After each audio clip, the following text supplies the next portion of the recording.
যারা CSC exam দেননি অথবা সিএসসি এক্সাম ছাড়া সেপ্টেম্বর ইনটেকে চীনে ব্যাচেলর প্রোগ্রামে আবেদন করা যাবে কি না। আপনারা জানেন চীনের সেপ্টেম্বর ইনটেকে আবেদন করার জন্য অনেক ইউনিভার্সিটি একটা এক্সাম দিতে হয়। অনেক ইউনিভার্সিটি বলা ঠিক হবে না, প্রথমবার যেহেতু 2026 সাল থেকে এই এক্সামটা শুরু হয়েছে, এই বছর অর্থাৎ এই 2026 সালে 306টা ইউনিভার্সিটিতে পড়াশোনা করার ক্ষেত্রে আপনাকে সিএসসি এক্সামে অ্যাটেন্ড করতে হবে এবং কত মার্কস পেতে হবে সেটা ইউনিভার্সিটি বলেনি, বাট আপনাকে অ্যাটেন্ড করতে হবে সেটা বলে দিয়েছে। তো সেই জায়গা থেকে এই সেপ্টেম্বর ইনটেকে যারা এডমিশন নিতে চাচ্ছেন ব্যাচেলর প্রোগ্রামে চীনে এবং যারা সিএসসি এক্সামে অংশগ্রহণ করেননি বা পরীক্ষা দেওয়ার সুযোগ পাননি, অর্থাৎ আপনি এখন ডিসিশন নিচ্ছেন যে আপনি চীনে সেপ্টেম্বর ইনটেকে ব্যাচেলর প্রোগ্রামে অ্যাপ্লিকেশন করবেন, তাহলে তারা কোন ধরনের ইউনিভার্সিটিগুলো পাবেন, তারা অ্যাপ্লিকেশনের সুযোগ পাবেন কিনা, সেই বিষয়টাই হচ্ছে মূলত আলোচনার বিষয়। আপনারা জানেন যে এপ্রিলের 25 তারিখে একটা সিএসসি এক্সাম গিয়েছে, সেই জায়গা থেকে মেয়ের প্রথম সপ্তাহে রেজাল্টটা দিয়েছে। এখন মেয়ের মধ্যে যারা আবেদন করবেন বা জুনের ফার্স্ট উইকে বা 15 তারিখের মধ্যে যারা আবেদন করবেন, এর মধ্যে তো আর কোনো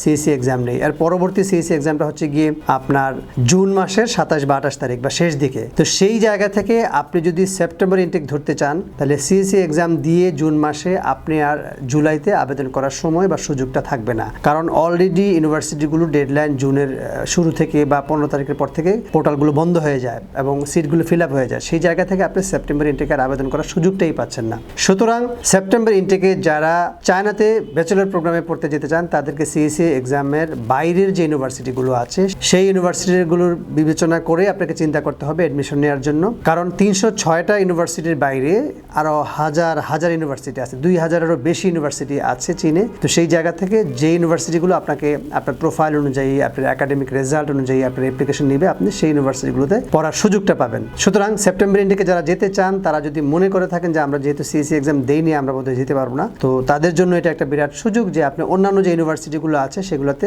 রেগুলার নিয়মে স্কলারশিপ যেটা পাওয়ার আপনার একাডেমিক অনুযায়ী সেই স্কলারশিপ নিয়ে আপনি ফুল ফ্রি বা ফুল ফান্ডেড অথবা পার্শিয়াল স্কলারশিপ নিয়ে আপনি আবেদন করতে পারবেন।